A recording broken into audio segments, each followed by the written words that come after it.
音樂情人啦，不如整你嗰啲琴啦。音樂情算啦。有冇人住離島嗰啲㗎？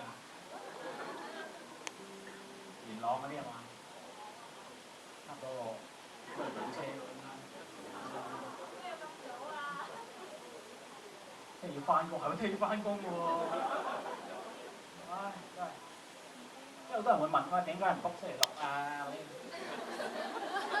French Hub 嗰度有冇人喺度？我想問，如果我想 book 星期六嚟緊係要幾時先 book 到呢個？2010幾唔知年，即係好難 book 㗎星期六日嗰啲，即係我都想，但係冇辦法，即係5、6日基本上呢度已經 full 晒。因為我嗰時臨時急咁 book 咧，就唯有係咁咯。咁但係嚟緊嗰個喺工廠大廈嗰啲就冇所謂啦，都係星期五啦。星期六唔使翻工㗎嘛，而家咪大家都要啊，想點啫？想點啫？星期一啦，一係。，OK。